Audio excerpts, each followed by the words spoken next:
Welcome to Dead Man Talking. Just like to say a huge thanks to everybody that's followed, shared, liked, commented. It means the world to us, and it's really helped to build this channel in such a short amount of time. I'm really overwhelmed, so thanks once again. Tonight's story is entitled New Mexico Camping Dogman Encounter. Let's get straight into that. A long while back, I went camping at a place here in New Mexico named Oasis State Park. Back then, my church had many kids running around, and I made good friends with one. I was good enough friends with him to be invited on a camping trip with him, his father, and his little sister. Of course, I brought everything from a Bible. I don't know why, so don't ask. Spare clothes for a 3-day camping trip, a small pocket knife, a lantern, my sleeping bag, and my own tent, along with basic essentials like socks, a toothbrush, and toothpaste. It probably doesn't bear importance, but I was the oldest, being maybe 12.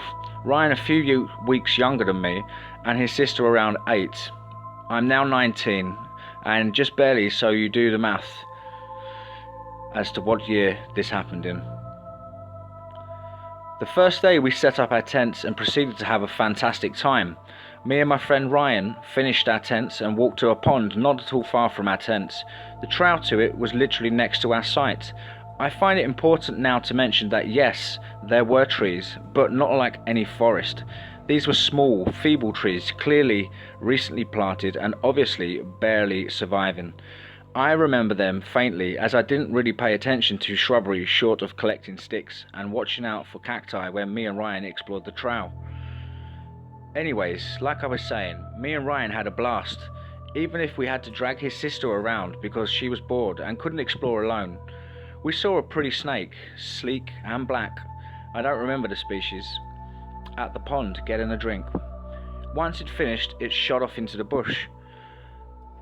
Other than that, only 2 other features of this park are important. The bathroom was up a slight incline along the trail, being maybe 2 or 3 campsites away from ours. That, and a bunch of sand dunes built around rocky pillars, nature pillars like the thin mesas. Sat ahead of our campsite, maybe 3 campsites away. Beyond those pillars was a fenced-off, very flat and very dry area, if I remember correctly. The bathroom from the front of my tent was to the left, the dunes directly ahead, though a badly kept trail. The first day was fine, and that night we got a campfire going, had s'mores, and told scary stories. The dad told the only scary stories that night, and I'm sure the man's faith affected the gore level of the story, considering we were kids. It was about some abandoned building with ghosts or something, and it wasn't very scary. I went to bed that night, expecting a cold but peaceful sleep. At some point, I woke up and had to pee. I didn't feel like walking all the way to the bathroom. Lazy me, right? So, I just went ahead and urinated on a small birch tree that sat literally 4 feet away from my tent. After that, I was back asleep in my tent. I don't remember how long I was asleep for, before waking up to the feeling of needing a poop. It had just rained, I could tell from the tiny leak in the tent, and I wasn't going to poop on a tree. Well, my little LED lantern wasn't very powerful, and now my shoes were outside the tent, completely wet. But I needed to go, and it wasn't going to wait, so I decided to just deal with it. Like literally every tent I've ever owned, and probably every tent ever, my tent had 2 doors. Not a front and a back door, but a zip-shut door with a zip-shut screen door outside that. This way, you can see outside your tent without leaving or having a few mosquitoes move in for the night. So, of course, having heard coyote howls, quick note, coyote, not Yankee coyote, I wanted to check the outside of my tent before stepping out, and also being a kid, I didn't realise how easily a wild, hungry coyote could rip through my flimsy nylon screen. So, I unzipped the tent door and turned on my LED lantern. For a few seconds everything seemed clear and the rain had already stopped. Welcome to New Mexico weather. So I decided it would be safe. I began to unzip the tent screen when I heard a very loud howl, like a coyote's, but much deeper. If you've heard coyotes, they can get pretty high pitched, so this was weird. It took a moment for my ADHD self to stop focusing on the weird pitch and realise that the house sounded close, like from the pond close. I didn't even really think to turn off my lantern. I just went to close the tent flap. About a third of the way done zipping the actual tent flap shut, I hear crunching, like when you're on a pebble-filled playground and somebody is casually walking. This is because the tent sites had pebble flooring, just a bunch of tiny little pebbles in a big open circle to make a smoother camp area. Not only was the howl odd, but the footsteps themselves were odd. A fair bit of time between each step, and it sounded like they were being dragged with each step like claws.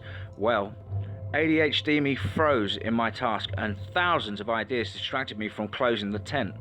Sure enough, I took just long enough for the creature in our sight to find the front of my tent. I instantly froze. For the first time in my life, my mind was truly, honestly blank. Sure, I don't think things through, but I never sit and think about nothing.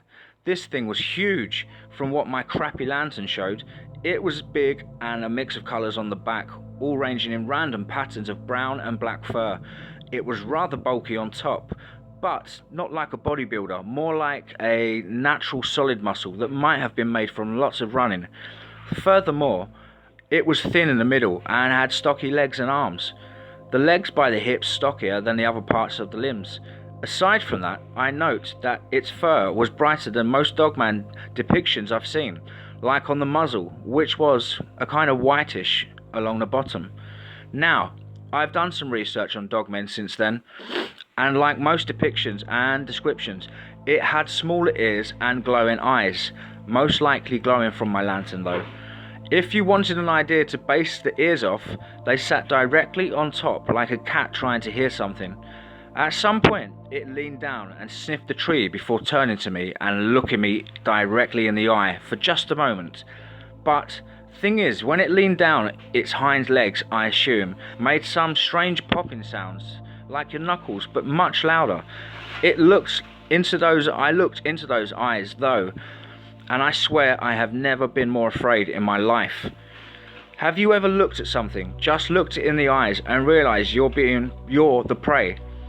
That primal fear that extends beyond normal fear when you realise that this thing looked back at you has all the power, and that you are its prey, and it has no discernible mercy. I felt that right then, knowing that no tent wall was stopping this beast. If it wanted to crush my skull in its jaws, it would.